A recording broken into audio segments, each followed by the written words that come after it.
Assalamu alaikum. King Solomon and Queen of Sheba, রাজা Solomon এবং শিবার রানী, এই কম্পিউটিং স্টোরিটি আপনার সামনে এখন উপস্থাপন করব। King Solomon was the wisest man of all times. রাজা সলোমন ছিলেন সর্বকালের সবচেয়ে জ্ঞানী ব্যক্তি। He was called Solomon the wise. তাকে বলা হতো সুলেমান জ্ঞানী। One of his contemporaries was the Queen of Sheba.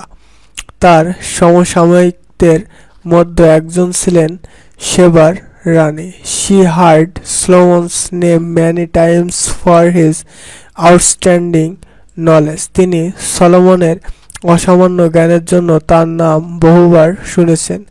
She was very inquisitive to test his wit. তিনি তার বুদ্ধি পরীক্ষা করার জন্য খুব অনুসন্ধিৎসু ছিলেন। One day the queen invited the king to her place. একদিন রানী রাজাকে তার প্রাসাদে আমন্ত্রণ জানালেন।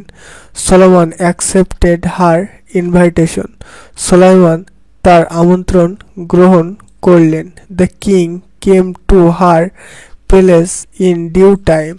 রাজা যথাসময়ে তার প্রাসাদে উপস্থিত হলেন। The queen welcomed his majestically. রানী তাকে অভ্যর্থনা জানালেন। The queen kept two bouquets on a table in the room where the king sat. রাজা যে ঘরে বসতেন সেই ঘরে একটি টেবিলে রানী দুটি তোড়া রাখলেন, ফুলের তোড়া, but the door and the windows of the room were closed. কিন্তু ঘরের দরজা জানালা বন্ধ ছিল। One of them garlands was artificial. একটি মালা ছিল কৃত্রিম। But the garlands looked quite alike. কিন্তু মালাগুলো দেখতে অনেকটা একই রকম। The king realized that the queen might test his wit. রাজা বুঝলেন রানী হয়তো তার বুদ্ধি পরীক্ষা করবেন। He had some bees humming on the garland of real flowers. সত্যিকারের ফুলের মালায় কিছু মৌমাছির গুঞ্জন শুনতে পেল সে।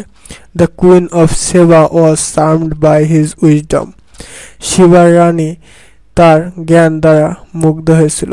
তো এই ছিল king Solomon and queen of শেবা এর কমপ্লিটিং স্টোরিটি। তো ভিডিওটি যাদের ভালো লেগেছে অবশ্যই লাইক, কমেন্ট এবং সাবস্ক্রাইব করার অনুরোধ রইল।